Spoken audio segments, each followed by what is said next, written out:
안녕하십니까. 이재명 정부가 출범한 지 정확히 1년 만에 치러지는 뿔뿔이 민주주의의 축제 6.3 지방선거가 오늘로 딱 30일 앞으로 다가왔습니다. 같은 날 미니 총선으로 불리는 국회의원 재보궐선거도 14곳에서 치러집니다. 이번 선거 후보자 등록은 14일과 15일에 진행되고 공식 선거운동은 21일부터 시작됩니다. 사전투표는 29, 30 이틀 동안 하실 수 있습니다. 본투표를 30일 앞둔 오늘 8시 뉴스는 SBS가 실시한 여론조사 결과부터 전하겠습니다. 먼저 서울입니다. 민주당 정원호 후보 41%, 국민의힘 오세훈 후보 34%로 나타났습니다. 첫 소식 하정현 기자가 전하겠습니다. 서울 유권자를 대상으로 이번 서울시장 선거에서 어느 후보에게 투표할지 물었습니다. 민주당 정원호 41, 국민의힘 오세훈 34%로 조사됐습니다. 두 후보의 지지율 격차는 소수점까지 따져 7.6%포인트로 오차 범위 플러스 마이너스 3.5%포인트, 즉 7%포인트를 벗어나 있습니다. 진보당 이상규 1, 개혁신당 김정철 1, 정의당 권영국 후보는 1%를 각각 기록했습니다. 부동층은 21%였습니다. SBS의 2월 설 여론조사에서 정원호 대 오세훈, 양자 가상 대결 지지도는 38대 36%로 오차범위 아니었는데 그때보다 격차가 벌어진 셈입니다. 중도층 응답자만 따져보면 정원호 42, 오세훈 32%였습니다. SBS의 2월 조사 땐 38대 31%였는데 격차는 두 번 조사 모두 오차범위 아닙니다. 연령별로 보면 40, 50대의 경우 정 후보가 오 후보의 오차범위 밖에서 앞섰고 다른 연령대의 지지율 격차는 오차범위 안에 있습니다. 현재 지지하는 후보를 선거일까지 계속 지지할 거라는 응답은 81, 바꿀 수도 있다는 응답은 18%였습니다. 당선 가능성이 가장 높은 후보가 누구라고 보는지 묻는 질문엔 정원호 49, 오세훈 33%로 나타났습니다. 서울 응답자들 가운데 현 정부에 힘을 실어주기 위해 여당 후보를 지지해야 한다는 의견은 50, 현 정부를 견제하기 위해 야당 후보를 지지해야 한다는 의견은 40%였습니다. 이번 조사는 SBS가 여론조사기관 입소스에 의뢰해 지난 1일부터 3일까지 사흘 동안 무선 전화 면접 조사로 서울 유권자 800명의 응답을 얻었고 응답률은 10.7%, 표본 오차는 95% 신뢰 수준의 플러스 마이너스 3.5%포인트입니다. SBS 하정현입니다. 이어서 여야가 당력을 쏟아붓는 승부처 대구시장 여론조사 결과입니다. 민주당 김부겸, 국민의힘 추경호 후보의 지지율 격차는 5%포인트, 오차범위 안에 있습니다. 박찬범 기자의 보도입니다. 대구 유권자를 대상으로 이번 대구시장 선거에서 어느 후보에게 투표할지 물었습니다. 민주당 김부겸 41, 국민의힘 추경호 36, 개혁신당 이수찬 1%로 각각 나타났습니다. 부동층은 21%였습니다. 김부겸, 추경호 후보의 지지율 격차는 오차 범위 안에 있습니다. 자신의 이념 성향을 중도라고 밝힌 응답자들만 따로 놓고 보니 김부겸 54, 추경호 23%였습니다. 연령별로 보면 30대 이하와 60대는 두 후보 지지율 격차가 오차범위 안에 있고 40대와 50대에선 김 후보 지지율이, 70대 이상에선 추 후보 지지율이 각각 더 높았습니다. 현재 지지 후보를 선거일까지 계속 지지할 것이다 84, 바꿀 수도 있다 15%로 조사됐는데 계속 지지란 응답은 김부겸 지지층 중 86, 추경호 지지층 중 82%로 각각 나타났습니다. 당선 가능성이 가장 높은 후보가 김부겸이라는 응답은 44, 추경호라는 응답은 39%로 오차범위 안에 있었습니다.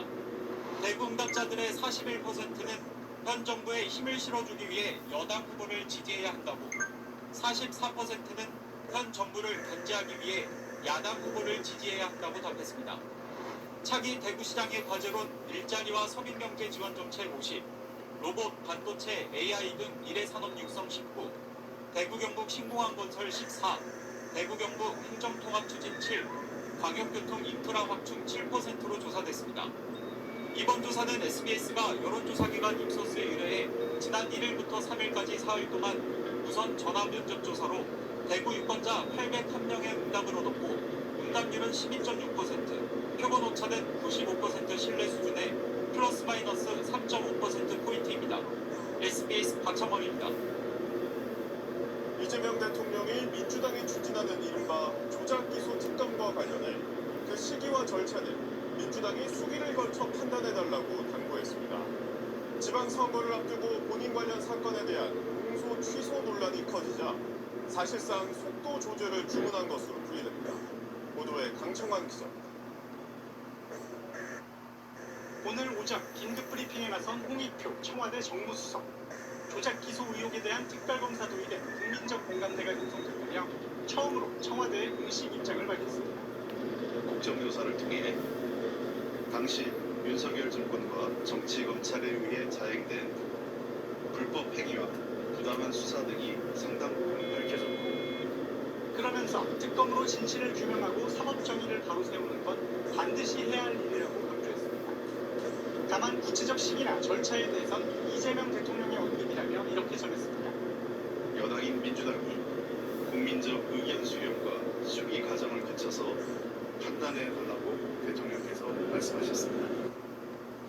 국민적 의견 수렴과 수기 과정을 강조한 건 특검 도입을 둘러싼 논란이 선거를 앞두고 커지는 상황을 고려했다는 해석을 나왔습니다. 지난달 30일 민주당이 발의한 조작기소 의혹 특검 법안에는 대장동 사건 등 이 대통령 관련 사건에 대한 공소 취소 권한을 특검에 부여하는 내용이 담겼는데, 야권과 법조계 일각에선 셀프 면죄 법안이나 위헌 소지가 있다는 비판이 거세졌습니다. 청와대는 그동안 국회 일이라며 아무 입장이 없다고만 밝혀왔는데 6월 지방선거에서 보수 야권 결집에 빌미가 될 수 있다는 우려가 여권 내부에서 강하게 제기되자 법안 발의 나흘 만에 속도 조절을 당부한 모양입니다. 여러분들이 필요하다고 생각하는 그런 법안 하나가 역시 이 고생을 하면서 뛰고 있는 이 동지들을 다 어디서지 아니라고 신중해달라고 요청드리고 싶은데 동의 중이잖아. 다만 청와대 관계자는 특검의 공소 취소 권한과 관련한 입장을 묻는 질문에는 제가 드릴 말은 아닌 것 같다고 말을 남겼습니다. 특검 추진에 대해 사법정의 실현을 위한 시대적 소명이라고 밝혔던 민주당은 처리 시점 등을 조율하겠다고 응답했습니다. 종합적으로 선거에 미칠 영향이라든지 아니면 특검법 자체에 대한 의견 등들도 판단해야 될 대목들이 있다라고. 민주당이 6월 지방선거 이후로 특검법 처리를 미룰 거란 관측이 일단 유력해졌습니다. SBS 강청원입니다. 여당발 조작기소 특검법을 저지하기 위해 보수 야권은 손을 잡았습니다. 국민의힘과 개혁신당의 수도권 시도지사 후보들은 오늘 공동 성명을 발표하고 이재명 대통령이 특검법 철회와 함께 공소 취소는 없을 것이라고 국민 앞에 선언하라고 요구했습니다. 이어서 김보미 기자입니다. 오늘 오전 한자리에 모인 보수 야권 수도권 시도지사 후보들. 국민의힘에서 오세훈 서울, 유정복 인천, 양향자 경기 후보와 개혁신당에서 김정철 서울, 조응천 경기 후보가 공동으로 성명을 발표했습니다. 민주당이 공소 취소권을 포함시킨 조작기소 의혹 특검법을 발의한 데 대해 위헌적 사법 내란이라고 주장하면서 즉각 철회를 요구하고 나선 겁니다. 공동성명엔 임기 중 공소 취소가 절대 없을 거란 점을 국민 앞에 선언하라고 이재명 대통령에게 촉구하는 내용도 담겼습니다. 민주당의 이재명 셀프 재채우기, 반헌법적 공소 취소에 반대하는 범국민 서명운동을 시작한다. 이 대통령이 특검법에 대해 국민적 의견 수렴과 수기 과정을 여당에 당부한 데 대해선 법안 철회만이 답이라고 했습니다. 이 사안이 과연 국민들의 뜻을 묻는 사안인가? 국민의 한 명으로서 당연히 셀프 면죄 특검을 추진하는 법안을 철회하도록 민주당의 장동혁 국민의힘 대표는 이 대통령 하명 입법임을 자백한 것이라고, 이준석 개혁신당 대표는 지방선거를 앞두고 국민을 기만하려는 시간 끌기라고, 한동훈 전 국민의힘 대표는 시끄럽지 않게 통과시키란 것이라고 SNS에서 날을 세웠습니다. 보수 야권이 특검법 문제엔 발걸음을 맞추기 시작했지만 후보 단일화 같은 선거 연대를 놓곤 아직은 기싸움만 팽팽한 분위기입니다. SBS 김보미입니다. 국민의힘이 윤석열 정부 인사 여러 명을 이번 선거 후보로 공천하자 민주당은 구역자들에게 꽃가마를 태우고 있다고 거세게 비난했습니다. 국민의힘은 윤 전 대통령 비서실장을 지낸 정진석 전 의원의 공천 여부에 대해선 아직 결론 내리지 못했습니다. 김영래 기자의 보도입니다. 오늘 부산에서 열린 민주당 최고위원회의. 정청래 대표는 국민의힘의 선거 공천에서 정진석 전 의원을 비롯해 윤석열 정부 인사들이 전면에 등장하고 있다며 뻔뻔한 윤어게인이라고 강도 높게 비판했습니다. 국민 앞에 속고 대주해도 모자랄 판에 오히려 윤석열이 부역자들에게 꽃가마를 태우고 있습니다. 정 전 의원은 지난달 30일 자신의 국회의원 시절 지역구인 충남 공주부여 청양의 보궐선거에 국민의힘 공천을 신청했습니다. 하지만 당내에선 친문 공천이란 꼬리표가 붙을 거란 우려가 커졌는데 오세훈 서울시장 후보는 본인이 자제해 주시면 선거에 도움이 된다고 했고 김태흠 충남지사 후보는 정 전 의원이 공천을 받으면 자신은 탈당의 무소속으로 출마하겠다고 배수진을 쳤습니다. 이렇게 만약 결정이 된다면 이 당은 이건 끝전까지 갈 때까지 간종당이다. 그러자 정 전 의원은 내란 중요 업무 종사 혐의로 기소됐지만 국민의힘의 공천을 받은 추경호 대구시장 후보 사례를 언급하며 형평을 고려해달라고 반발했습니다. 그러면서 장동혁 대표의 입맛에 맞는 사람을 꽂으면 선거에서 이기느냐고 반문하기도 했습니다. 당 공천관리위원회는 오늘 오후 정 전 의원의 공천 문제를 논의했지만 공천 신청 자격을 판단할 윤리위원회가 아직 열리지 않았다는 이유로 결정을 미뤘습니다. 한편 전북지사 선거에선 대리기사비 명목의 현금 지급 의혹으로 민주당에서 제명된 김관영 전북지사가 올해까지 무소속 출마 여부를 결정하겠다고 밝혔습니다. SBS 김영래입니다. 네, 정치부 손영환 기자와 선거 이야기를 좀 더 이어가겠습니다. 송 기자, 선거가 한 달 남은 시점인데요. 이 특검법과 윤어게인 공천이 쟁점으로 떠올랐군요. 네, 민주당은 조작기소구역 특검법에 대한 보수 야권의 공세에 일단 입법의 속도 조절을 고려하기 시작한 모양새입니다. 네. 반면 국민의힘 등 보수 야권은 특검법을 어떻게든 선거에 이슈화해서 반전의 계기로 삼겠다 이런 분위기가 감지가 됩니다. 상대적으로 판세에 여유가 있어 보이는 민주당 수도권 후보 등은 이 이슈에 적극적인 입장을 안 내고 관망하는 편이고 반면 험지 대구의 김부겸 시장 후보는 심사숙고가 필요하다며 속도 조절을 주문하면서 당청에 리스크 관리를 요청하고 있죠. 네. 이른바 윤어게인 공천 논란은 반대로 민주당이 공격을 하고 국민의힘이 수비를 하는 이런 이슈입니다. 국민의힘이 지난 1일 경기 하남갑의 윤석열 전 대통령의 당선인 시절 수행팀장 출신의 이용전 의원을 공천을 했고 또 윤석열 전 대통령의 마지막 비서실장을 지냈던 정진석 전 의원까지 공천을 현재 신청한 상황이 좀 있잖아요. 그러니까 윤어게인 심판 구도로 선거 프레임이 짜이지 않게 하려면 상징성 있는 정 전 의원을 컷오프해서 범 여권의 공세를 조금 무디게 해야 한다 이런 요구나 주장이 당내에서 나오고 있습니다. 네, 앞서 저희가 SBS 여론조사로 서울과 대구시장 후보의 지지도 전해드렸는데 이 두 가지 이슈가 반영된 결과인 거죠? 네, 이번 SBS 여론조사 기간은 지난 1일부터 3일인데 조사 시작 하루 전에 민주당이 조작기소구역 특검법을 발의를 했고 이튿날 국민의힘이 윤석열 정부 인사가 대거 포함된 공천을 발표를 해서 앞서 이 두 이슈가 조사 결과에 어느 정도 반영됐다 이렇게 볼 수 있습니다. 네. 또 서울은 오차범위 밖, 대구는 오차범위 아니라는 결과는 다른 지역과는 조금 달리 상대적으로 대구, 그러니까 영남권에서 보수 결집이 이뤄지고 있는 것 아니냐 이런 해석을 낳고 있습니다. 김부겸 후보 등 민주당 영남권 후보들은 더 낮은 자세로 선거에 임하겠다고 밝히면서 보수 결집이란 변수를 좀 경계를 하고 있다 이렇게 볼 수 있고요. 또 추경호 후보 등 국민의힘 영남권 후보들은 그럴수록 특검법 등 이슈를 키우는데 좀 주력하는 모습입니다. 네, 송 기자 잘 들었습니다. 코스피가 오늘 5% 급등하며 단순히 6,900선을 돌파했습니다. 7천까지는 불과 63포인트 남았습니다. 다만 가파른 상승 속도에 공포지수가 다시 솟구쳤고 주가 하락을 예상하는 공매도 잔고도 역대 최고 수준을 기록하고 있습니다. 박지현 기자가 취재했습니다.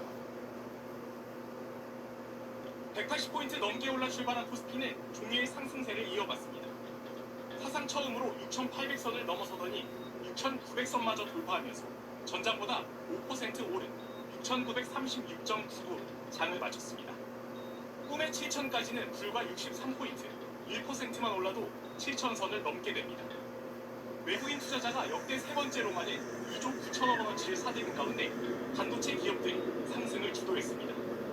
삼성전자가 5% 넘게 올라 23만 원을 넘었고 SK 하이닉스는 12% 급등하며 사상 처음으로 주당 140만 원대를 기록했습니다. 지난주 후반 미국 증시가 알파벳, 애플 등의 예상을 뛰어넘는 실적에 사상 최고치를 경신한 상황이 국내 증시의 단숨에 반영된 데다 오펙 플러스의 원유 증산 소식 등이 전해지면서 유가가 안정될 거란 기대도 투자 심리를 부추겼습니다. 이들 기업이 AI 관련 재고 지출 조치를 예상보다 더 강하게 할 수 있다라는 기대감 자체가 반도체 수요 자체를 더 확대시킬 수 있다라는 기대감이 형성된 것 같고요. 다만 가파른 상승에 대한 불안 심리도 커지고 있습니다. 한국형 공포지수라고 불리는 코스피 200 변동성 지수는 중동의 군사적 긴장이 대폭 완화되기 직전인 지난달 9일 이후 가장 높이 올랐습니다. 이 지수는 보통 코스피가 급락할 때 오르지만 상승장에서 투자자들 불안 심리가 커질 경우에도 오르는 경우가 있습니다. 주가 하락에 베팅하는 공매도 규모 역시 20조 1천억 원으로 사상 최고 수준입니다. 전문가들은 이런 상승 속도에선 언제든 단기 조정이 나타날 수 있다는 점을 염두에 넣어야 한다고 조언합니다. SBS 박지현입니다. 김용범 청와대 정책실장은 부동산 장기 보유 특별 공제는 당연히 유지될 거라며 폐지론에 선을 그었습니다. 다만 거주와 보유의 공제율을 똑같이 적용하는 게 맞는지에 대해선 고민이 필요하다고 말했습니다. 박예린 기자가 전하겠습니다. 주택 보유와 거주 기간에 따라 양도소득세를 감면해주는 장기 보유 특별 공제는 1주택자가 주택을 10년간 보유하고 실거주까지 했다면 각각 40%씩 최대 80%의 공제율이 적용됩니다. 오늘 열린 기자간담회에서 김용범 청와대 정책실장은 진보당 의원 등이 장특공제를 폐지하는 내용이 담긴 법안을 발의한 것에 대해 정부 입장은 절대 그렇지 않다며 장특공제는 당연히 유지된다고 밝혔습니다. 다만 주택 보유와 거주 기간에 대한 공제율을 최대 40%씩 동일하게 주는 것이 맞는지에 대해선 고민이 필요하다고 말했습니다. 앞서 이 대통령은 신년 기자회견 등에서 비거주 1주택자를 겨냥해 1주택도 주거용이 아닌 투기용이라면 장기 보유했다고 세금 감면은 이상해 보인다고 지적한 바 있는데 부동산 정책을 총괄하는 김 실장도 보유와 거주 공제율을 조절할 수 있다는 뜻을 시사한 겁니다. 김 실장은 또 5월 9일 이후에는 다주택자에 대한 양도소득세 중과 유예가 없다는 올 1월 이 대통령의 SNS 글 이후 시장에 많은 변화가 있었다고 말했습니다. 지난 석 달여간 강남 3구, 용산구 등의 프리미엄 아파트 매물이 크게 증가해 이례적으로 가격이 하락 전환했다며 이는 자산 불평등 완화 관점에서도 긍정적 패턴이라고 김 실장은 자평했습니다. SBS 박예린입니다. 삼성전자 노조가 총파업을 예고한 가운데 공동대응에 나섰던 세 개 노조 중 한 곳이 이탈했습니다. 성과급을 둘러싼 사업 부분별 이해 차이가 노조 내부 갈등으로 번지는 모습입니다. 보도에 최승훈 기자입니다. 삼성전자 노동조합 동행은 오늘 전국 삼성전자 노조와 초기업 노조 삼성전자 지부에 공동 교섭단 참여를 종료하겠다고 통보했습니다. 지난해 11월 새 노조가 임금 협상을 위해 공동 교섭단을 꾸린 뒤 공동 투쟁 본부로 함께 대응해 왔는데 그 연대에서 빠지겠다는 겁니다. 동행노조 조합원은 2,400명 수준으로 전상노 17,000여 명, 초기업 노조 74,000여 명과 비교하면 소수 노조입니다. 반도체 부문 조합원이 대다수인 두 노조와 달리 조합원 70%가 가전과 스마트폰 등을 담당하는 완제품 부문 소속입니다. 동행노조는 특정 분야가 아닌 전체 조합원 권익을 위한 안건 발의와 요청에도 다른 노조들의 응답이 없었다며 공동대응 철회 이유를 밝혔습니다. 성과급에 대해서 너무 이제 매몰되어 있다 보니까 공통복지 부분이나 이런 것들이 조금 많이 이제 뒤떨어져 있고 내팽개쳐져 있지 않나.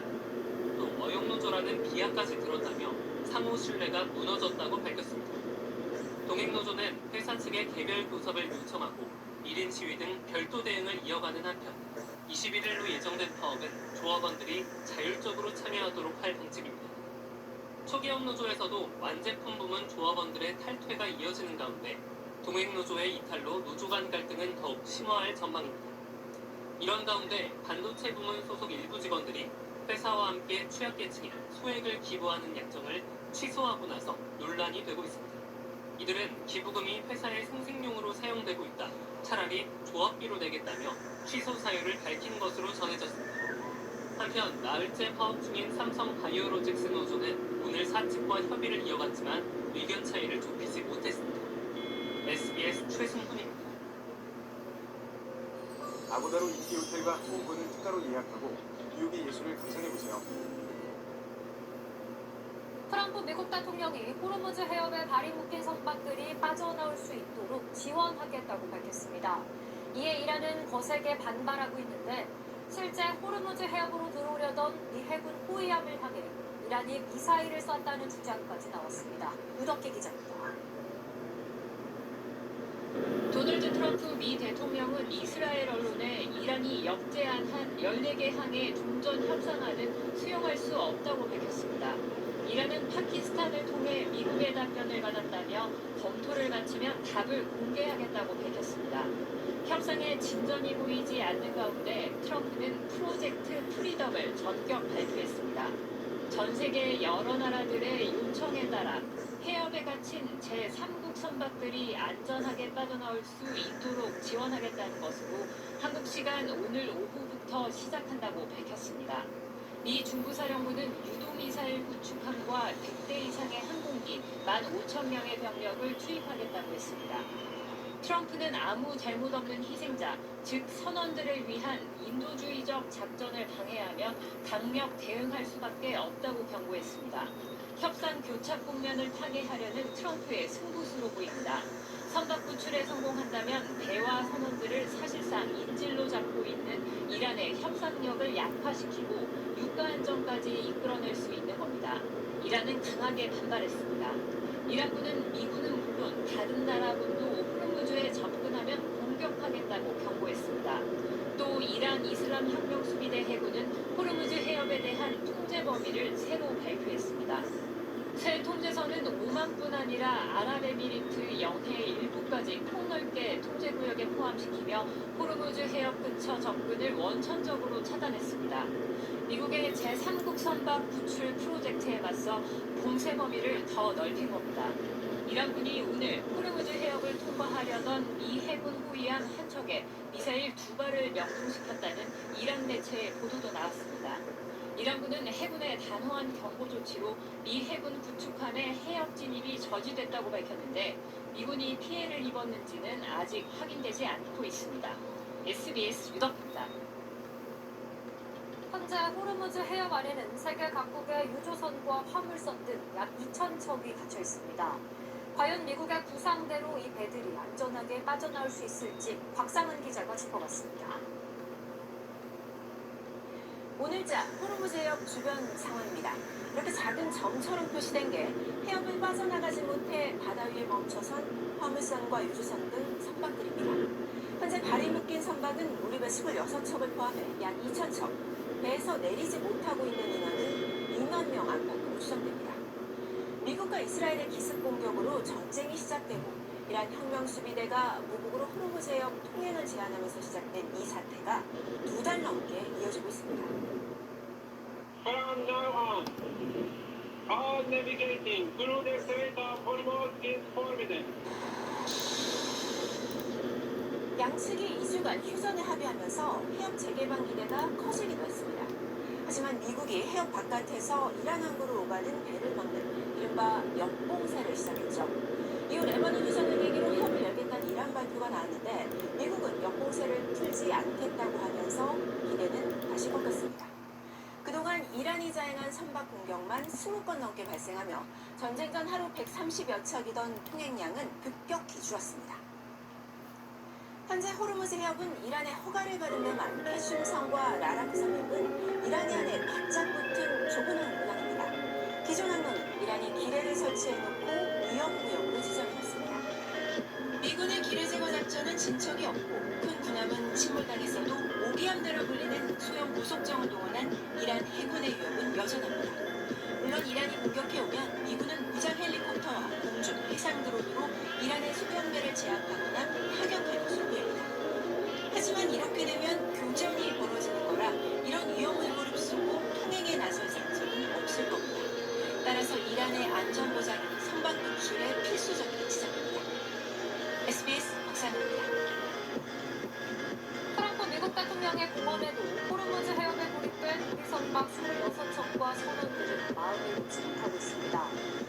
휴전 위반을 거론하며 반발한 만큼 언제든 공습이 재개될 수 있다는 불안감이 여전한데요. 설령 항행이 다시 시작된다 해도 치솟은 보복 모드 풀어야 할 과제가 많습니다. 정성진 기자입니다. 호르무즈 해협 안에 고립된 선박들에 오늘 새벽까지도 이란 국면 수비 내에 경고 방송이 들려왔습니다.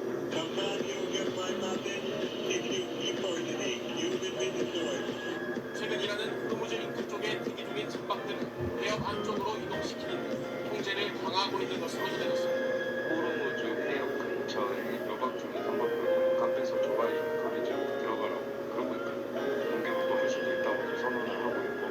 트럼프 대통령이 프로젝트 프리덤 계획을 밝혔지만 선원들은 반복되는 희망 보고에 오히려 스트레스를 호소하고 있습니다.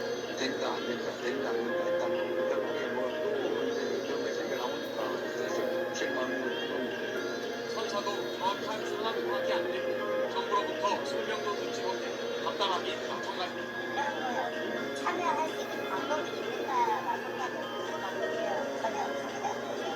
알아서 오겠다라고 하니까 두 달 넘는 기간 동안 개별 선사들이 부담한 금액, 현지 인원 채용비와 보험료는 이미 수십억 원에 달합니다. 대책 없이 모든 것들은 아이디어 생각할 수 있는 게 없어서 정부는 이달 중으로 선사에 대한 추가적인 유동성 지원과 함께 선박 보험료를 낮출 수 있는 방안을 논의할 예정입니다. SBS 조성입니다. 호르무즈 해협을 대체하는 에너지 운송 통로로 아라비아 반도 아래 홍해 항로가 있습니다.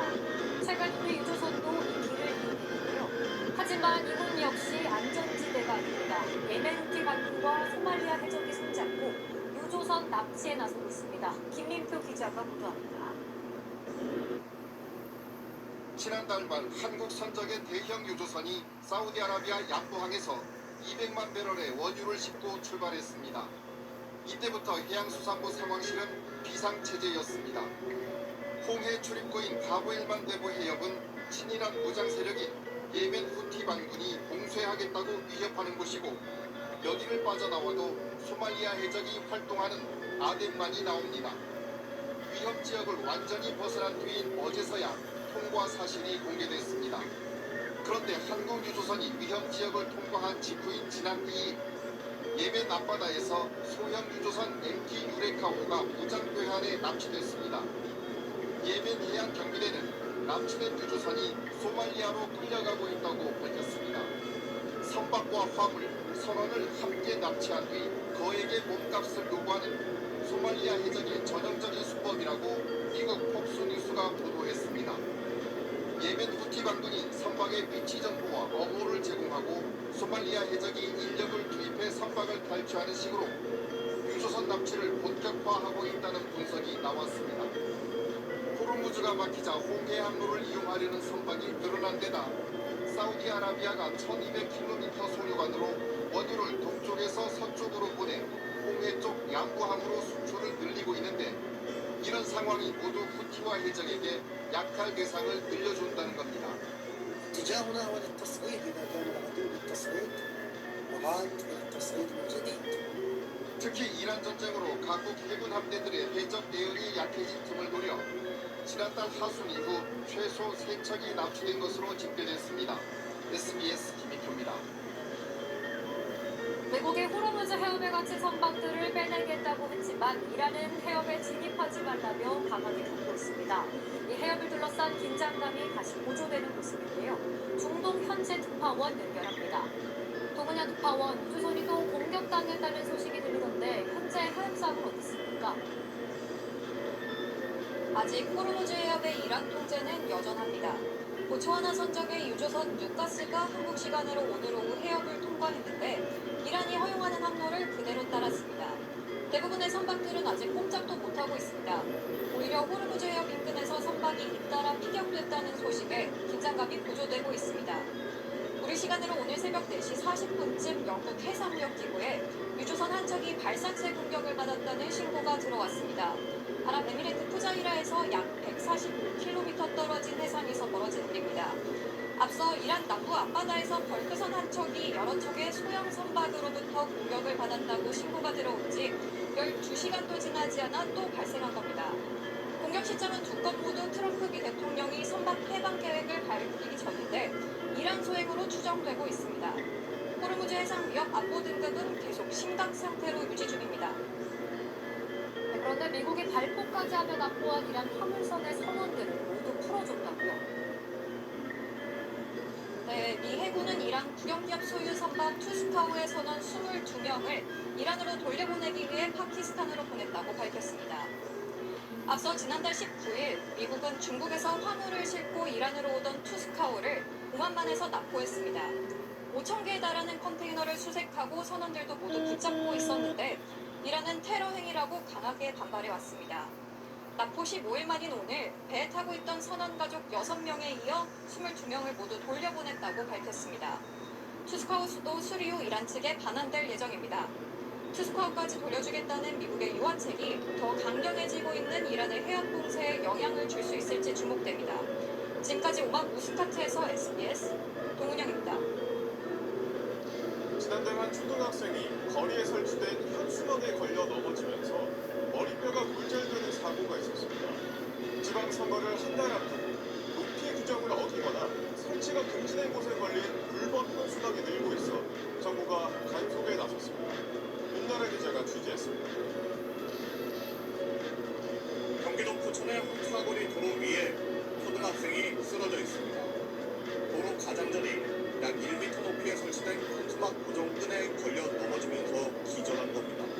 초등학생은 병원에서 두개골 골절 판정을 받았습니다. 어린애의 가슴팍 이 정도 있었는데요.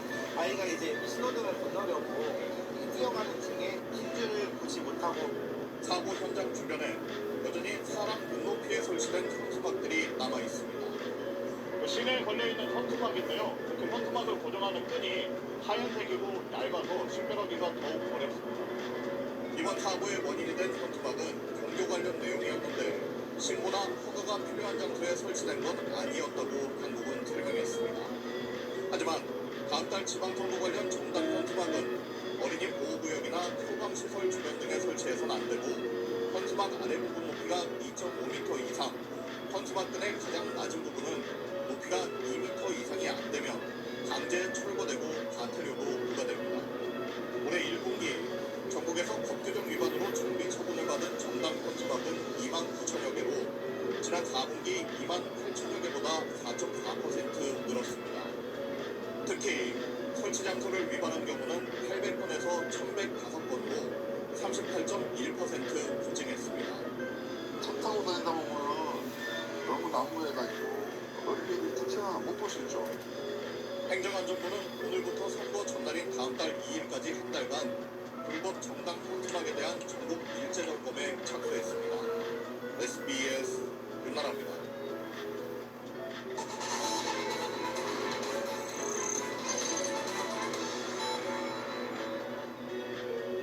올해부터 농가의 곰사육이 전면 금지됐습니다.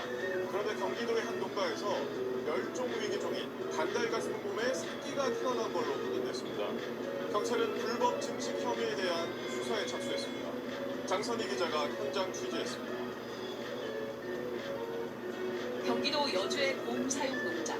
축사를 개조한 공간에 철창이 빼곡하게 들어서 있습니다. 바닥에는 오래된 배설물이 쌓여 있고 천장에는 거미줄이 가득합니다. 이 농장에서 사육 중인 곰은 모두 63마리. 한 철창 안에선 어미곰과 함께 새끼곰이 배려됐습니다. 태어난 지 2달 된 반달가슴곰입니다. 올해 1월부터 개정된 야생생물법이 시행되면서 농가의 곰 사육과 소유는 물론 곰 증식까지 금지됐는데 금지된 기간에 곰이 태어난 겁니다. 멸종 위기종의 증식은 더 심각한 문제입니다. 반달가슴곰은 국제적인 멸종 위기종입니다. 새끼를 번식시키려면 환경당국에 미리 허가를 받아야 합니다. 천연기념물로 지정된 한반도 토종과 달리 과거 동남아 등 해외에서 들여온 반달가슴곰은 사육이 가능했지만 멸종위기종의 상업적 이용을 막기 위해 증식만큼은 허가를 받도록 했습니다. 허가 없이 증식하면 3년 이하의 징역 또는 300만 원 이상 3천만 원 이하의 벌금에 처해질 수 있습니다. 농장주는 불법 증식이 아니라고 주장합니다. 나도 생산하고 싶어 한 게 아니고 번식시키고 싶어 시킨 게 아니고 어쩌다가 한 마리가 새끼를 낳았는데 저걸 그냥 죽일 수가 없어서 그냥 이걸 놔뒀고 하지만 시민단체의 설명은 다릅니다. 철착으로 개체가 구분돼 있어 의도적으로 암수를 합사하지 않는 한 새끼가 태어나기 어렵다는 겁니다. 불법 증식이 가능한 상태로 둔 것이고 방치를 했기 때문에 몇 번이고 지금 불법 증식이 반복이 되고 있는 것이죠. 해당 농가는 잇따른 곰 탈출 사고와 불법 도축, 허위 신고 혐의로 처벌받은 전례가 있습니다. 경찰은 해당 농가에 대해 강제 수사에 나서고 있습니다. 부족한 고음보호 시설 마련을 위해 곰 사육 단속을 6개월간 유예한 정부는 무허가 증식은 명백한 불법행위라며 법에 따라 처벌과 몰수 절차를 진행하겠다고 밝혔습니다. SBS 장선입니다.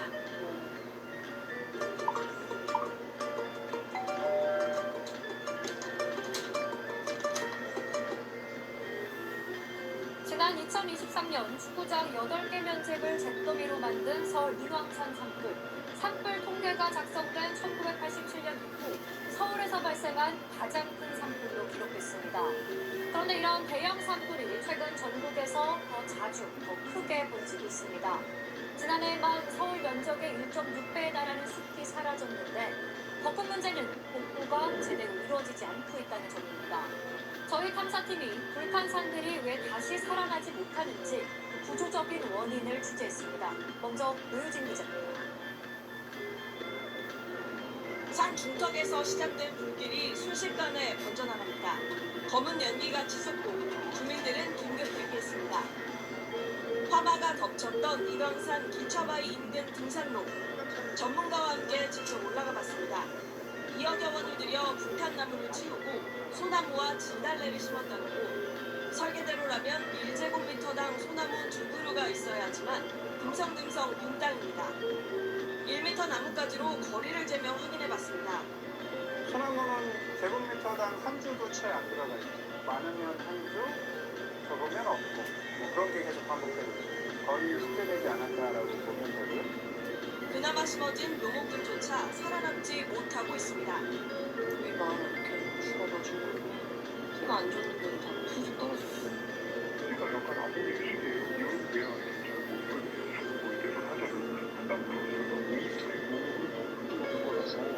하지만 다시 심는다 해도 문제가 해결될 가능성은 낮습니다. 화렵수 옆에 소나무와 진달래를 심었는데 잎이 두성해지면 그늘에 가린 묘목은 살아남기 어렵기 때문입니다. 잎이 생기게 되면 하부는 다 그늘이 됩니다. 그늘이 됐을 때 진달래나 소나무는 자랄 수가 없거든요. 그래서 여기에 식재된 나무는 거의 100% 한 2, 3년 이내에 죽을 거다. 문제는 여기서 그치지 않습니다. 복구 과정에서 매듭이 드러났는데 손으로 밀기만 해도 쓸려 내려가는 상황입니다. 비만 오면 여기 전체가 다 쓸려 내려가서 저쪽에 토사가 쌓이겠죠.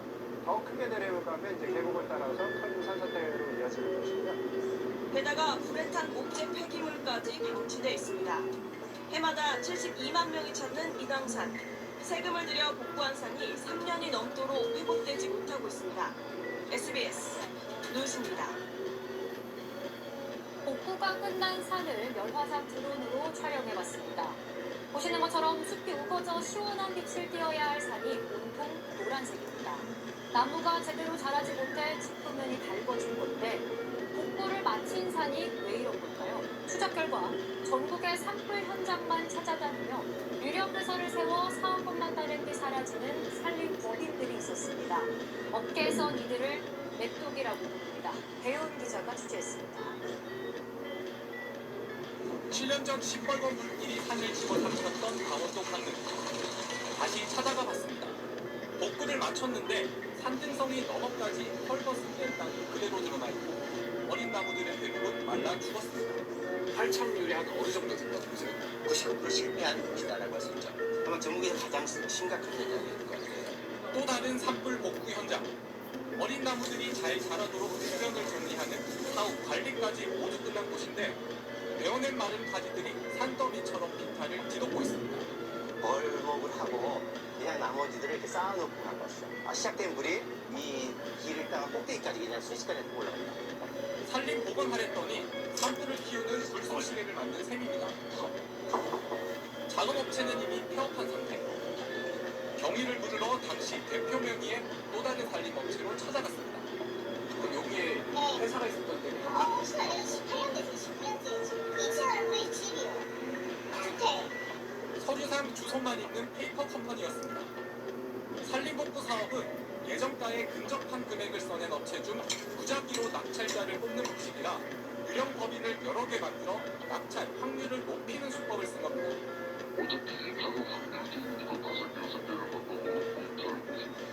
문제의 업체는 강릉에서 문을 닫았지만 다른 시도에서 똑같은 사업을 이어가고 있습니다.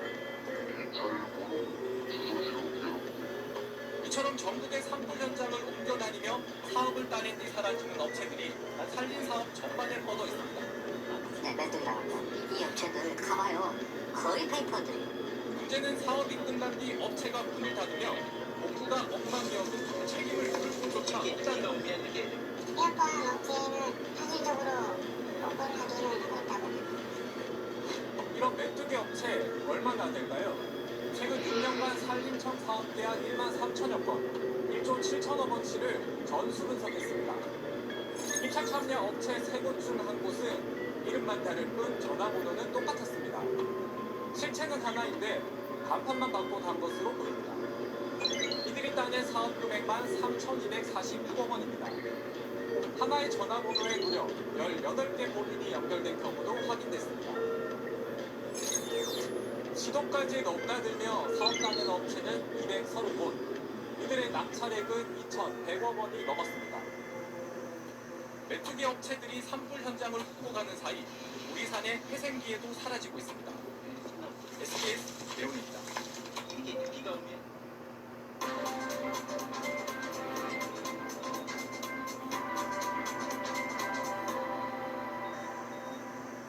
북산 지방선거를 앞두고 치열하게 바쁘는 정치권 움직임을 생생히 전하는 선거 토크 지선 주권입니다. 민경호 기자와 얘기 나눕니다. 민 기자, 첫 순서부터 마주한 키워드가 썩 유쾌하진 않습니다. 오빠 해봐요요. 네, 이 민주당 정청래 대표가 부산 국가국회의원 보궐선거에 출마한 이 하정우 후보와 어제 낮에 후보시장에 방문했는데 거기서 초등학교 1학년생에게 건넨 말입니다. 여기 정우 오빠 해봐요. 오빠 해봐요. 잠깐만, 아저씨가 안 한다. 지금 아이를 안고 같이 사진도 찍는데 지금 주위에서도 뭐 대표님 출동 이런 얘기도 하기도 하는데 이 장면을 두고서 이제 국민의힘 등에서 아동학대다 이런 비판이 실리는데 여기서 또 성폭력 이런 용어까지도 사용이 됐습니다. 비판에 마르기는 하지만 또 아이와 가족들이 될 수도 있는데 이런 표현은 또 좀 적절하지 않다는 생각도 듭니다. 그래서 정 대표랑 하 후보는 어젯밤 이후에 아이가 논란의 중심에 서게 돼 아이와 아이 부모님께 송구하다 이런 입장을 잇따라 내놨습니다. 정 대표는 그런데 선거를 앞두고 언행을 조심하라 이런 말도 했었잖아요. 네, 그래서 막상 정 대표 모습은 사과를 하게 됐습니다. 네, 두 번째 키워드로 넘어가겠습니다. 두 번째 키워드는 이선에서 조용히입니다. 이건 또 누가 누구에게 던진 말이죠? 네, 국민의힘 오세훈 서울시장 후보가 오늘 한 유튜브 방송에 출연을 해서 장동혁 대표를 겨냥해서 이선에서 조용히 도와주는 게 도와주는 것이다 이렇게 일가는 겁니다. 뼈가 아주 많이 담긴 말 같아요. 네, 국민의힘 일각에서는 이 방류 논란으로 도마에 올랐던 장 대표가 이번에 이 친윤 의사들을 대거 공천하면서 선거 악재를 자초한다 이런 불만이 제기되고 있는데 여기서 뭐 이선, 조용히 이런 단어를 사용해서 불만을 표출한 걸로 보입니다. 네, 마지막 단어도 한번 보겠습니다. 마지막 단어는 외계인인데요. 이게 선거와 어떤 상관이 있을까 싶은데 어떤 맥락에서 등장할까요? 네, 오늘 개혁신당 제안으로 이 민주당발 조작 기소 의혹 특검법에 반대하는 연석회의가 열렸는데 여기에 걸리는 겁니다. 외계인이 찾아오면 한국과 일본도 싸우다가 힘을 합쳐야 합니다. 다른 사람도 아닌 노회찬 전 의원의 일관이었습니다. 네, 진영은 달라도 힘을 합치자 이런 말인데 권영국 정의당 서울시장 후보가 SNS에 그 외계인은 국민의힘이다 이렇게 선을 그었습니다. 네, 지난해 대선 토론회 생각이 또 나네요. 네, 그때도 신경전을 많이 벌였었는데 이번에도 외계인 비유를 가지고 또 신경전을 벌인 셈입니다. 네, 다음 지선 직관에선 또 어떤 키워드들이 나올지 궁금해집니다. 민 기자 잘 들었습니다. 오는 20일 수원에서 남동 여자 축구간 맞대결이 펼쳐집니다. 아시아 여자축구 최강 클럽팀을 가리는 국제대회에 북한이 참석하기로 하면서 북한 선수단의 남한 방문도 8년 만에 이루어지게 됐습니다. 있습니다. 먼저 김수영 기자입니다. 평양을 연고지로 둔 북한 여자클럽 축구팀 내고향 여자축구단이 오는 17일 중국 베이징을 거쳐 인천국제공항으로 입국합니다. 남북관계와 관련해 적대적 두 국가를 주장하는 북한이 경기도 수원에서 열린 아시아축구연맹 AFC 여자 챔피언스리그 4강전에 선수단을 파견하기로 전격 결정한 겁니다. 북한은 지난 1일 선수 27명과 스태프 12명 등 39명의 명단을 AFC에 통보했고 통일부는 대한축구협회를 통해 명단을 전달받은 뒤 한국 방문 승인 절차를 밟고 있습니다. 내고향 축구단은 북한 국가대표 선수가 다수 활동하는 북한 여자축구 최강팀으로 이번 대회 강력한 우승 후보로 꼽힙니다. 우리는 결승경에서 일본 팀을 무조건 이길 것입니다. 북한 선수가 한국에서 열리는 스포츠 대회에 참가한 건 8년 만으로 2018년 12월 인천에서 열린 탁구 대회에서 남북이 혼합복식 단일팀으로 뛴 게 마지막이었습니다. 4강전은 오는 20일 수원 종합경기장에서 열리는데 북한 내고향 축구단과 이측 수원 FC 위민이 남북 맞대결을 벌이게 됩니다. 국가대항전은 아니라서 끼가 내걸리거나 국가가 연루되진 않습니다. AFC는 관례에 따라 남북 선수단 숙소를 수원의 한 호텔로 함께 배정했습니다. 다만 남북 선수들의 숙소층과 식사 장소 등은 분리됩니다. 호텔 측은 이미 대회 기간 일반 예약을 받지 않고 있습니다. 17일이랑 23일 유튜브 보시고 불가하다고 나와 있어서 조금 어려우실 것 같습니다. 내고향 축구단은 4강전에서 지면 오는 21일에 이기면 23일 결승전까지 치른 뒤 24일에 출국합니다. SBS 김수영. 이번 북한 선수단의 방문은 지난 2023년 말 김정은 위원장이 남북관계를 적대적 두 국가 관계로 규정하기 시작한 이후 북측 인사의 첫 방안입니다. 경색된 남북관계 복원의 단초가 될 수 있을지 북한의 의도와 우리 정부 분위기를 김하영 기자가 짚어봤습니다.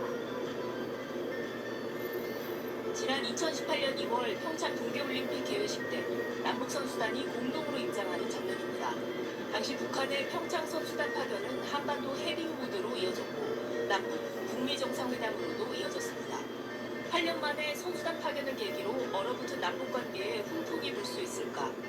북한은 우리나라로 2018년엔 김정은 위원장의 동생인 김여정을 특사단원으로 보냈고 북한 여자축구단이 마지막으로 찾아왔던 2014년 아시안게임 땐 황병석 총정치국장 등 실세 3인방을 보냈습니다. 이 때문에 고위급 인사나 응원단 파견 여부가 북한 의중 파악의 단서로 꼽히는데 현재로선 선수단만 파견될 가능성이 커 보입니다. 전문가들은 남북관계 개선에 대한 신호 발신의 의미보단 두각을 보이는 여자 축구를 통한 대외적 위상 확보가 주된 목적인 듯하다고 평가합니다. 나름 고민을 했는데 자기네가 북한을 피하진 않겠다. 다시 되면 정면 돌파하겠다. 이런 생각도 있다라고 생각합니다. 다만 최종적으로 기권이 아닌 참가 카드를 택했다는 점에서 낮은 수준의 접촉에 대해선 일부 변화가 감지된다는 평가도 있습니다. 지난 2월 김정은 위원장이 한국을 가장 적대적 국가로 공인한 상황.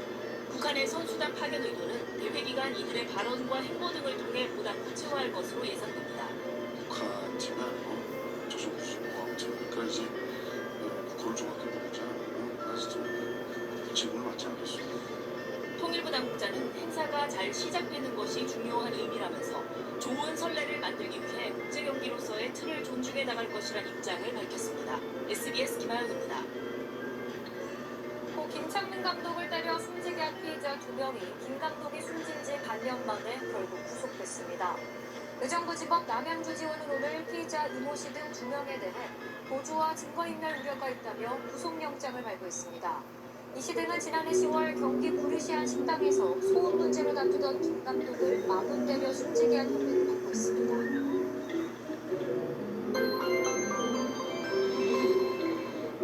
어린이날이 내일은 화창한 봄 날씨에 대제로 양호해서 활동하기 좋겠습니다. 다만 봄철에는 기압계의 변화가 잦아서 내일도 바람이 다소 강하게 불고요. 특히 바람의 방향도 수시로 바뀝니다. 오늘은 우리나라 동쪽의 저기압이 중국 남부지방의 고기압이 놓이면서 그 사이로 강한 기압 경보력으로 인해 북서풍이 불어 다소 쌀쌀했는데요.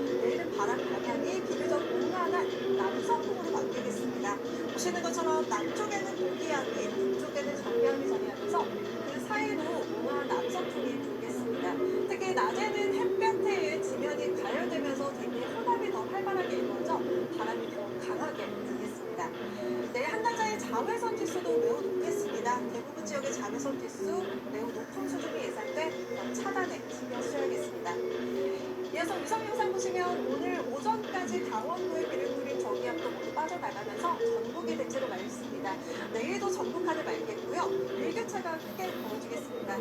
아침 기온 보시면 서울이 8도로 오늘과 비슷해서 쌀쌀하겠고요. 낮에는 서울이 22도, 대구가 24도까지 올라 따뜻하겠습니다.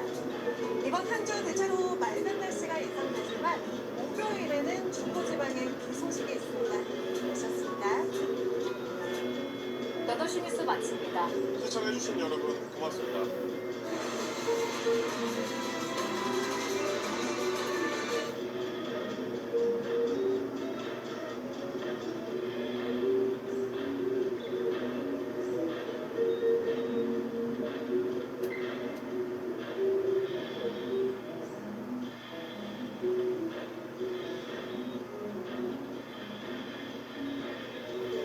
정말 부탁드립니다. 제발 저희를 도와주세요. 저희 공장은 지금 생사의 기로에 서 있습니다.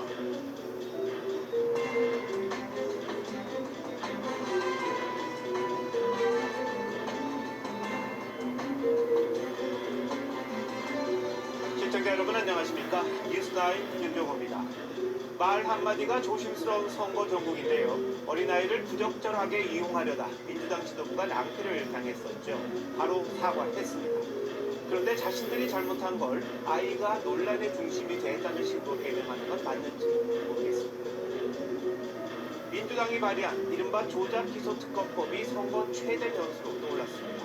위헌 논란이 거세지면서 특검법의 이해 당사자라고 할 수 있는 이재명 대통령이 직접 입장을 밝혔는데 속도 조절만 얘기했지 안 하겠다고는 하지 않았습니다.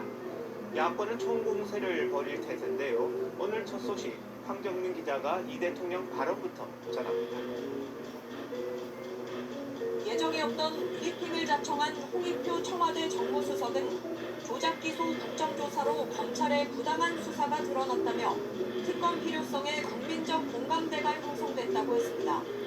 검찰에 의해 자행된 불법 행위와 부당한 수사 등이 상당 부분 밝혀졌다고도 했습니다. 특검을 통해 진실을 규명하고 사법적 정의를 바로 세우는 것을 반드시 해야 합니다. 이른바 조작기소 특검 필요성을 인정한 겁니다. 그동안 국회 논의사항으로 정당이 결정할 일이라던 청와대가 특검 관련 입장을 밝힌 건 처음입니다. 그러면서도 법안 처리 시기와 절차에 대해선 속도 조절을 주문했습니다.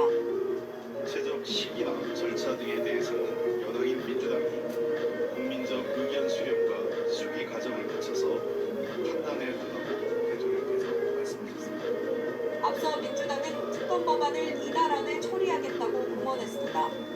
하지만 6.3 지방선거를 앞두고 일부 표심에 영향을 줄 수 있다는 지적을 감안해 선거비로 특검법 처리를 미뤄달라고 요청한 걸로 풀이됩니다. 다만 핵심 쟁점인 특검의 공소 취소 권한 부여 여부에 대해선 언급하지 않았습니다. 청와대 고위 관계자는 공소 취소 등 특검법의 구체적인 내용에 대해선 당이 필요한 절차를 밟으면 될 거라며 즉답을 피했습니다.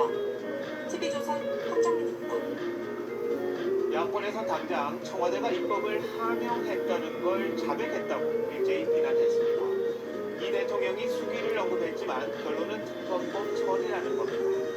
오늘 국민의힘과 개혁신당 수도권 광역단체장 후보들이 특검법 저지를 위한 연대에 돌입했는데 이 같은 움직임은 전국으로 확산할 걸로 보입니다.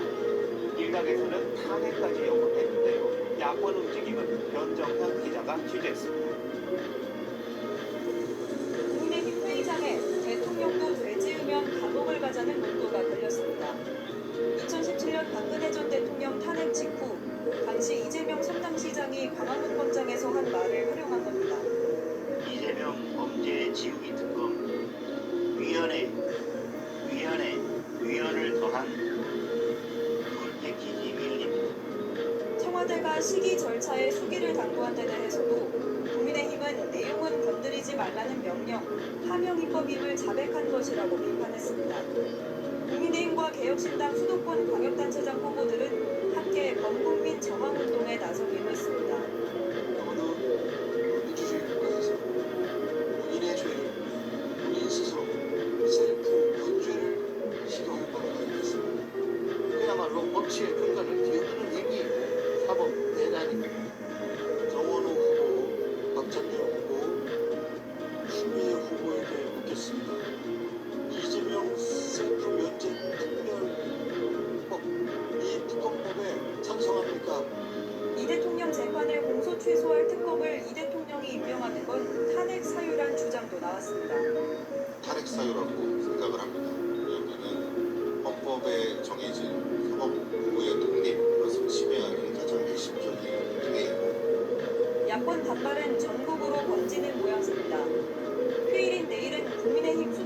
서울시와 충청, 강원광역단체장 후보 7명이 도심각 앞에서 공동기자회견을 열어 여론전에 나설 예정이고 국민의힘 영남권 시도지사 후보 5명은 올해 울산에서 특검법 저지를 위한 연석회의를 갖습니다. TV조선 변정현입니다. 민주당은 청와대가 특검법 조기 처리에 제동을 걸자 일단 속도 조절에는 들어갔습니다. 당내에선 수도권과 영남권 후보들을 중심으로 민심의 역풍을 우려하는 목소리도 나왔지만 처리 시점만 미뤘을 뿐 선거 이후엔 강행 처리할 것으로 보입니다. 처리 시기 연기만으로 지방선거 역풍을 막을 수 있을지 이어서 전정원 기자가 보도합니다. 지난달 30일 민주당은 조작기소 특검법을 발의하며 이달 내에 처리를 예고했습니다. 가급적 신속하게 5월 중에는 처리하겠다는 생각으로 이 일정을 협의해 가도록 하겠습니다. 오는 6일 한명도전 원내대표 연임이 확정되면 바로 법사위를 거쳐 특검법을 본회의에 올릴 거란 관측이 많았습니다. 하지만 청와대 홍익표 정무수석이 이재명 대통령 발언을 전달한 지 2시간 만에 민주당도 신중론으로 돌아섰습니다. 논의와 처리를 어떻게 할 건지에 대해서 당내 의견을 좀 나누겠다. 민주당은 오는 6, 7일쯤 정책의원총회에서 의견을 모을 예정인데 당내에선 지방선거 이후 처리될 가능성이 높아졌다고 보는 분위기입니다. 의원들 단체 대화방엔 영남뿐 아니라 수도권에도 악영향을 끼친다, 전체 선거에 영향을 줄 수 있다는 우려가 올라왔습니다. 한 영남권 지역위원장도 TV조선과의 통화에서 보수 결집에 기름을 붓는 격이 될 수 있다며 선거 전 처리 중단을 요구했습니다. 우리 지역에서 열심히 하고 있는데 우리 후보자들을 전체 생각한다면 그 심사숙고해서 일을 진행하다가 시설 주체와 공소 취소 주체가 달라지는 거와 관련해서 이 정치적인 논란은 커질 수밖에 없다라고 생각을 합니다. 다만 지방선거 이후 특검법 처리 자체는 예고된 수순으로 받아들이는 분위기여서 처리 시점 연기만으로 부정적 여론을 가라앉히긴 쉽지 않을 거란 전망도 나옵니다. TV조선 전정원입니다. 여권의 특검법 추진을 계기로 보수가 결집하고 있다는 분석이 나오는 가운데 대구와 경북 광역단체장 선거에 나선 국민의힘 후보들을 만난 박근혜 전 대통령, 보수 통합을 강조했습니다. 야권에선 박 전 대통령이 지방선거 지원에 나서줄 걸 기대하는 분위기인데요. 실제 성사될지는 좀 지켜봐야겠습니다. 고승현입니다. 빨간색 점퍼를 입은 이철호 경북지사 후보와 추경호 대구시장 후보가 박근혜 전 대통령 사저로 들어갑니다.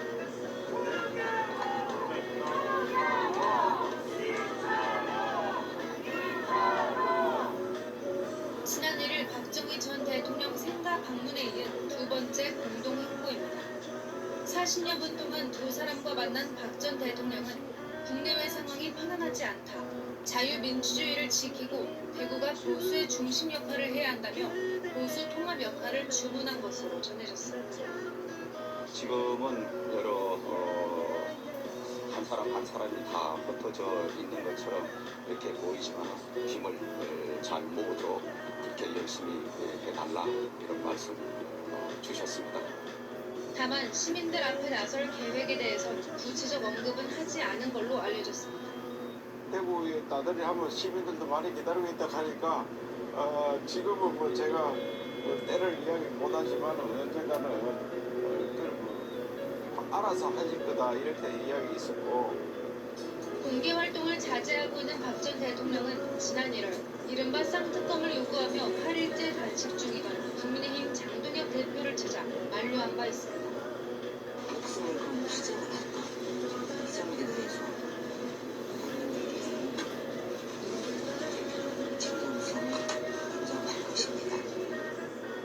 박 전 대통령은 오늘 예방에서 현 정국에 대한 우려를 많이 언급한 걸로 전해졌는데 당 안팎에선 선거가 본격화하면 역할에 나설 수 있다는 관측도 나옵니다.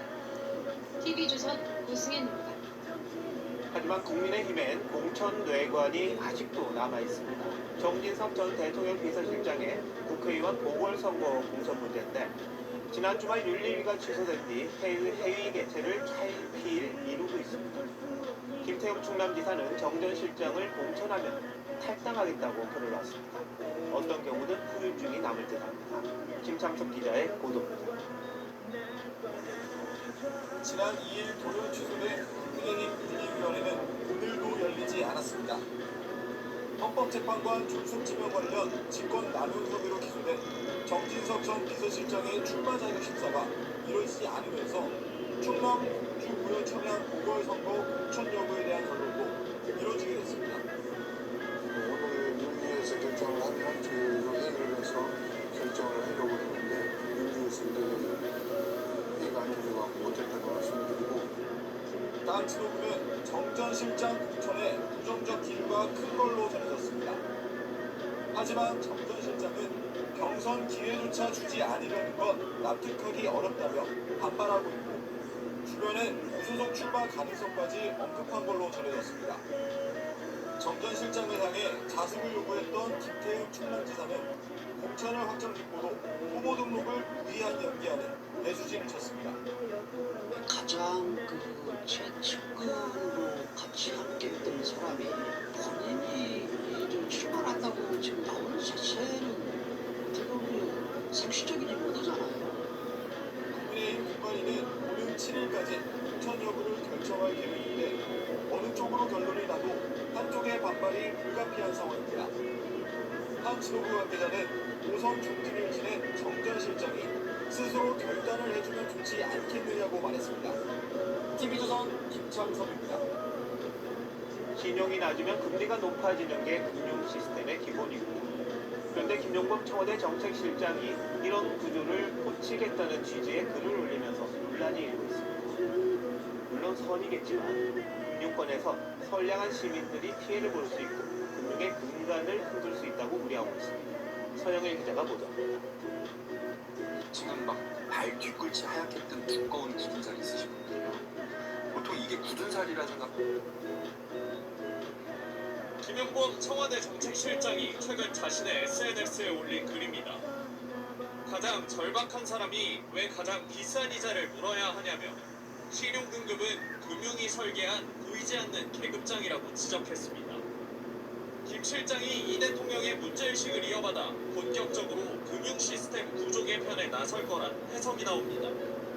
0.1% 정도만이라도 부담을 조금 더 시킨 다음에 정말 500만 원 빌려야 되는 이런 사람들한테 15.5%가 아니라 싸게 빌려주고 그러면 안 됩니다. 금융권에선 우려의 목소리가 쏟아지고 있습니다. 신용도에 따라 금리가 결정되는 건 금융의 기본인데 이 구조를 바꾸는 게 말이 되냐는 겁니다.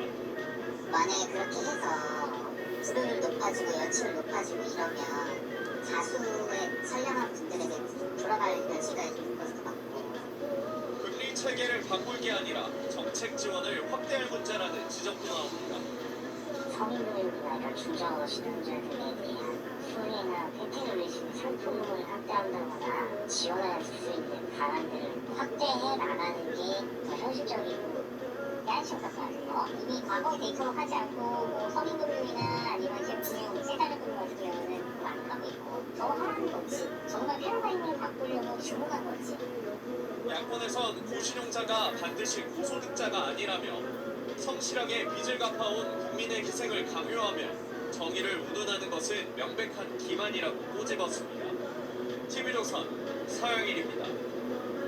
금매물이 소화되면서 서울 강남 집값이 다시 꿈틀거리자 청와대가 진화에 나섰습니다. 부동산으로 지나친 수익을 버는 건 용납하지 않겠다며 고강도 추가 대책을 암시한 겁니다. 주택 공급이 부족하다는 건 인정했습니다만 가장 심각한 문제죠. 전 월세 난지 하지 않았습니다. 이유경 기자입니다. 김용범 청와대 정책실장은 오는 10일 다주택자 양도세 중과가 부활하면 집값이 다시 뛸 거란 관측에 선을 그었습니다. 문재인 정부 당시 2021년에 중과 제도가 처음 시행됐을 때도 일시적 매물 잠김 현상으로 집값이 오르긴 했지만 이내 안정됐다는 겁니다. 여기에 고강도 대출 규제와 토지거래 허가제 전면 시행도 5년 전과 다른 부분이라고 강조했습니다. 다주택자 급매물로 하락했던 서울 서초구와 송파구가 2주 전부터 차례로 상승 반전하자 진화에 나선 것으로 풀이됩니다. 논란이 되고 있는 실거주자의 양도세 장기 보유 특별공제 혜택은 줄어들지 않을 것이라고 분명히 했습니다. 이와 함께 정부는 비거주 1주택자가 세를 끼고 집을 팔 수 있는 방안을 검토 중입니다. 김용범 실장은 주택 공급 부족을 인정했습니다.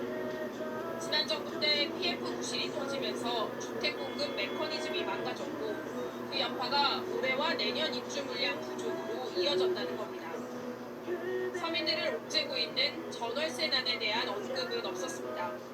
단기주택 공급 정책이 아직도 이재명 대통령이 취임한 지 1년이 되어가는데 없다는 게 주택시장의 문제가 되고 그것이 전월세 가격의 상승 압력을 받고 있는 겁니다. 청와대나 민주당이 전월세난에 대한 입장과 대책을 내놔야 한다는 목소리가 커지고 있습니다. TV조선 이유경입니다. 요즘 들어 부쩍 수사기관이 권력에 약한 모습을 보인다는 지적이 많은데 검찰이 이른바 민주당 전당대회 돈봉투 사건에 관련된 전현직 의원 10명 모두를 무혐의 처분했습니다. 다 여권 정치인들이다 보니 검찰이 시간만 끌다 면접을 준 게 아니냐는 비판이 법조계에서 나옵니다. 주인정 기자가 취재했습니다. 지난 2월 검찰이 상고를 포기하면서 송영길 전 민주당 대표의 돈봉투 사건 이실 무죄는 그대로 확정됐습니다. 핵심 증거였던 이정근 전 민주당 사무부총장 휴대전화 녹음 파일이 위법하게 수집됐던 법원 판단에 상고를 포기한 겁니다. 인천 주라고 원래 얘들 보더니 야 우리도 주세요 거기서 세게 뺏겼어. 사건 당시 300만 원씩 담긴 돈봉투를 받은 혐의를 받는 민주당 전현직 의원 10명도 수사를 받아왔는데 검찰은 지난 3월 모두 무혐의 처분했습니다. 증거를 더 찾지 않고 사건을 종결하자 법조계에선 살아있는 권력에 약한 검찰이란 비판이 나옵니다. 지방선거를 앞두고 내려진 조치란 점도 논란입니다. 지방선거를 바로 앞두고 여당 의원들에 대한 돈봉투 혐의에 대해서 무더기로 무혐의 처분을 한 것은 좀 오해를 살 만한. 민주당은 6.3 국회의원 재보궐선거에서 송 전 대표를 인천 연수 갑에, 김남국 전 의원은 경기 안산갑 후보로 공천했습니다. TV조선 조윤정입니다. 종합특검이 또 논란을 자초했습니다. 특검보가 친여성향 유튜브 채널에 출연하더니 이번엔 변호사인 특별수사관이 SNS에 피의자 조서를 올렸습니다. 수사보다는 특검 활동 경력 쌓기에 관심이 더 많아 보이는데 감봉 1개월, 솜방망이 처벌받았습니다.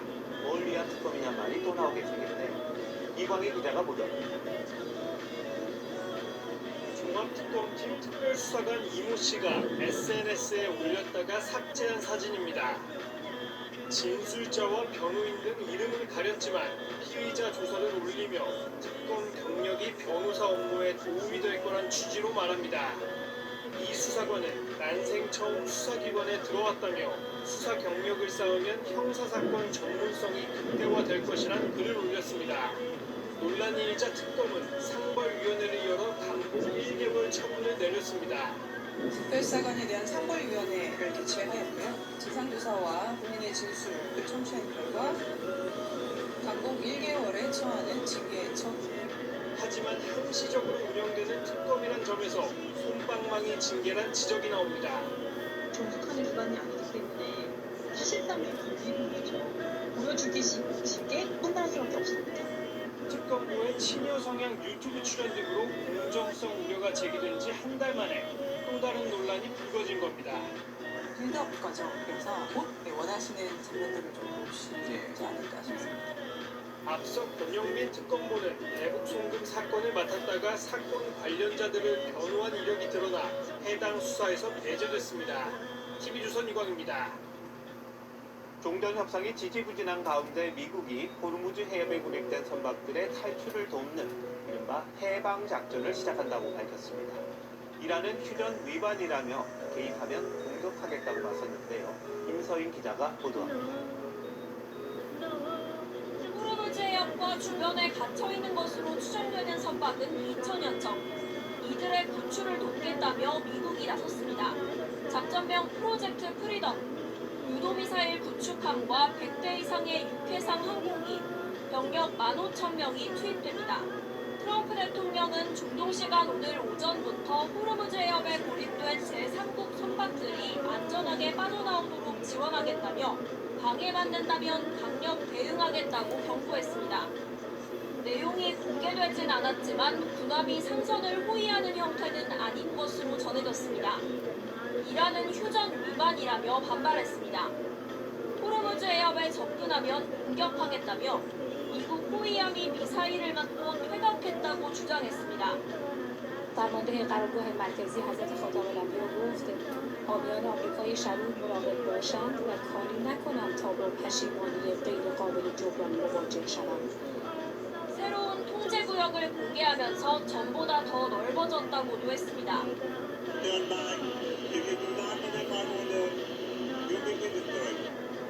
트럼프 대통령이 이란을 압박하기 위해 승부수를 던졌다는 분석이 지배적인 가운데 일각에선 군사적 충돌로 번질 가능성도 배제할 수 없다는 관측이 나옵니다. 앞서 이란은 해상공소의 해제를 선결 조건으로 핵농축 15년 동결안을 제시했지만 트럼프 대통령은 거부한 것으로 전해졌습니다.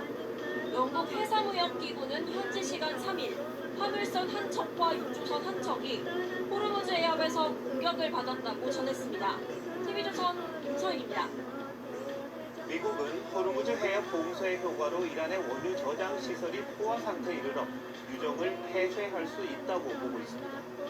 이란이 버틸 수 있는 시간이 많지 않다고 판단하고 있는 건데요.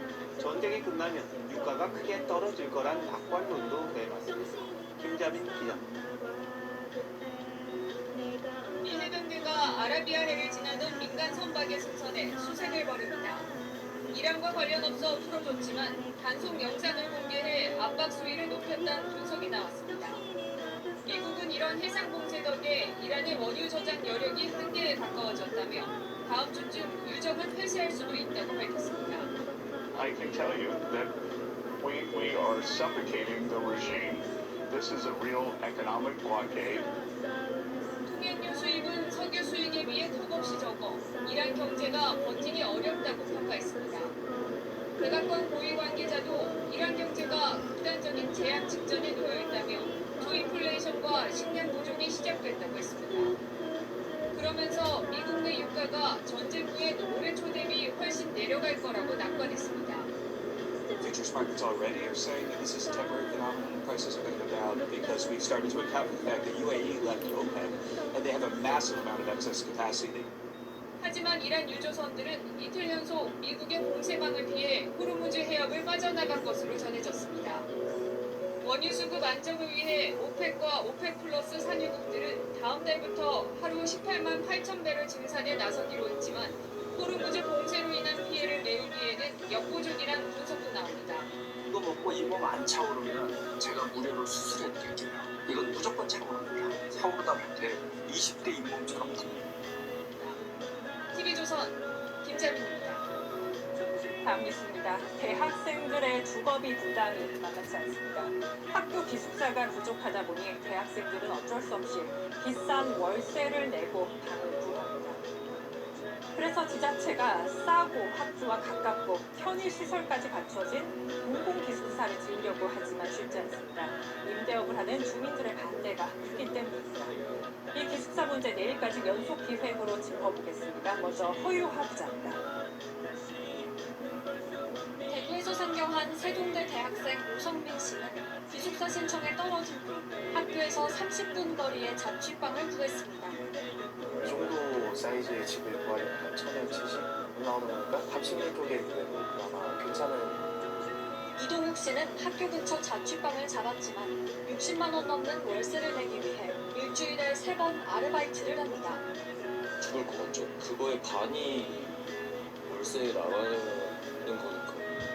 한국사학진흥재단과 광진구청, 서울시 교육청은 3년 전부터 인근 폐교에 공공기숙사 건립을 시도하고 있습니다. 하지만 주민들 반대에 막혔습니다. 현재 폐교 건물은 전교조 사무실 등이 입주해 있고 운동장은 주민들을 위한 주차장이나 산책길로 바뀌었습니다.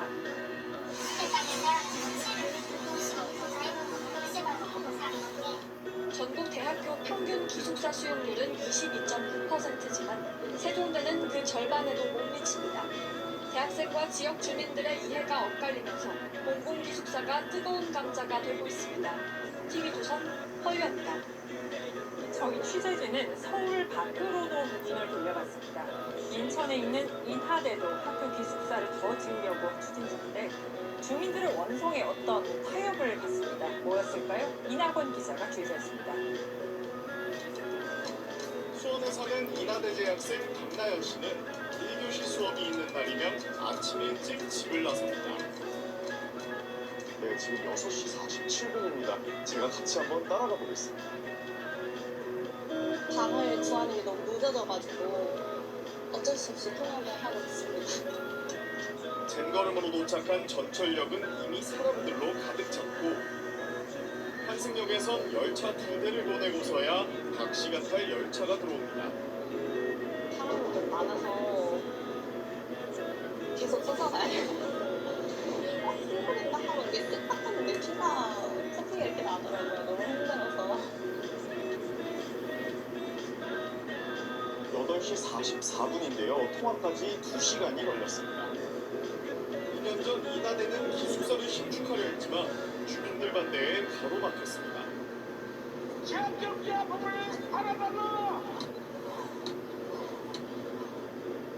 결국 인하대는 1,700여 명이 들어가는 기숙사 한 동을 신축하는 대신 1,000여 명이 살던 기존 기숙사를 다른 용도로 바꾸기로 했습니다.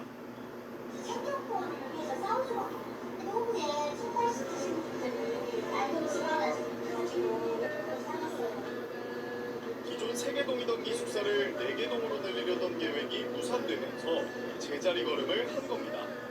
TV조선 이낙원입니다. 징검다리 연휴가 이어지고 있습니다. 오늘은 평일인 월요일이었는데 시내 곳곳에선 연휴 분위기가 다시 묻어났습니다. 직장 사무실 주변은 한산했지만 내고 행사가 열린 서울 광화문 광장은 붐볐습니다. 오늘의 연휴 풍경은 이나영 기자가 담았습니다. IT 기업이 몰려있는 성남시 판교. 평일 점심시간이지만 오가는 사람은 드문드문 보입니다. 식당 앞 대기줄은 찾아보기 어렵고 안에는 곳곳에 빈자리가 보입니다. 평일 이 시간 되면 직장인들로 북적이는 거리인데요. 징검다리 연휴인 오늘은 한산합니다. 너무 쉬고 싶었는데 업무가 좀 쌓여 있어가지고 평소보다 좀 한산한 것 같습니다.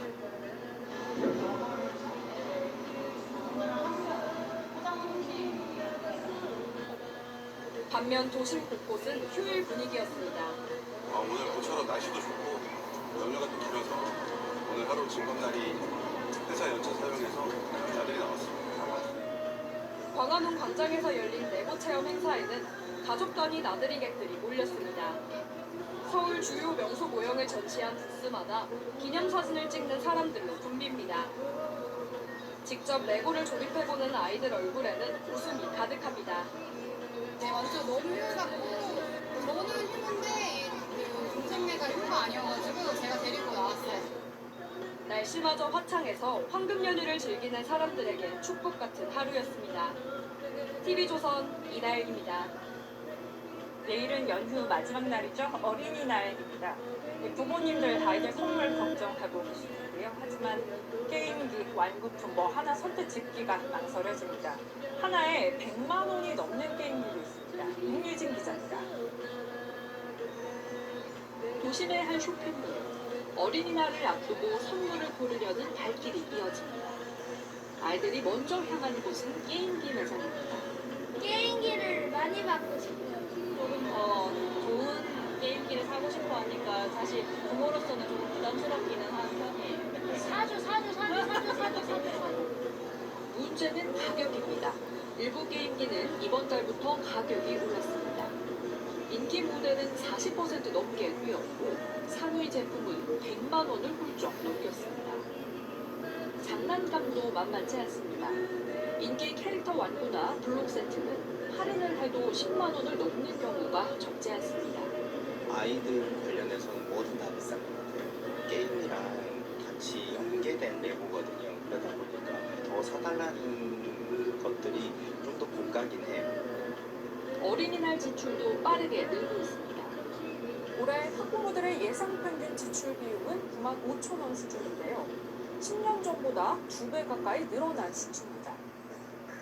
물가 상승률보다 더 빠른 증가세입니다. 조부모나 친인척 도움을 받겠다는 부모도 10명 중 7명에 가까웠지만 조부모 찬스도 예전 같지만은 않습니다. 할머니 나 닌텐도 갖고 싶은데 사주면 안 돼 하니까 돈이 없다고 안 사준대요. 아이들을 위한 날이지만 가격표 앞에선 어른들 고민도 커지고 있습니다. TV조선 임유진입니다. 한 남성이 전 부인을 살해하고 숨진 채 발견됐습니다. 앞서 스토킹 때문에 구금되기도 했었지만 끝내 3년이 결색했습니다. 김동영 기자입니다. 구급차와 경찰차가 아파트 단지로 잇따라 들어갑니다. 아내를 살해했다는 한 남성의 신고가 접수돼 긴급 출동한 겁니다. 구급차하고 소방차원이 사망한 와서 있고 현장에선 60대 남성과 전처가 숨진 채 발견됐습니다. 지난 3월 이혼한 전처가 남은 짐을 정리하러 집을 찾았다가 변을 당한 것으로 경찰은 보고 있습니다. 사건 발생한 1시간 전에 들어가는 쓰레기 봉투를 하나 보고 나오니까 집정리가 좀 풀리고 뭐 이래 가는 것 같아요. 남성은 지난해 가정폭력과 스토킹으로 전자장치 부착 명령을 받았고 구치소 구금 전력까지 있었습니다. 경찰은 가정폭력과 스토킹 고위험군으로 분류해 매달 모니터링했지만 피해를 막지 못했습니다.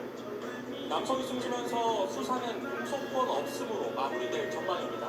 하지만 반복되는 안방살인에 제도 보완을 요구하는 목소리도 높습니다. 친밀한 관계에서는 일반 관계가 상당히 어려운 측면이 있죠. 항상 유관 상태로 계속 모일 수 있는 거죠. 지난달엔 경기 광주시에서도 60대 남성이 이별 통보 이후 짐을 찾으러 온 사실혼 관계의 여성과 그 딸에게 흉기를 휘두르고 숨졌습니다. TV조선 김동현입니다. 영화감독 김창미 씨를 마구 때려서 움직게 한 남성들이 구속됐습니다. 앞서 2차례나 영장이 기각됐지만 경찰이 고감 수사를 통해 이들의 증거 인멸 정황을 잡아냈습니다. 구장훈 기자의 보도입니다. 검은 모자와 마스크로 얼굴을 가린 남성 2명이 법원에 들어섭니다. 지난해 10월 영화감독 김창미 씨를 집단 폭행해 숨지게 한 가해자들입니다. 열차에서 폭행한 사실 인정합니까? 법원은 증거인멸과 도주 우려가 있다며 구속영장을 발부했습니다. 사건 당시 영상엔 이들이 길바닥에 쓰러진 김 씨를 끌고 가며 무차별 폭행하는 장면이 포함됐습니다. 폭행 직후 병원으로 옮겨진 김 감독은 17일 만에 뇌사 판정을 받고 세상을 떠났습니다. 그 사이 경찰이 가해자들을 상대로 2차례 구속영장을 신청했지만 법원에서 기각됐습니다. 불안한데 자식이 유가족 측은 정신적, 육체적 고통과 경제적 손실을 감내하면서 지난한 세월을 보냈습니다.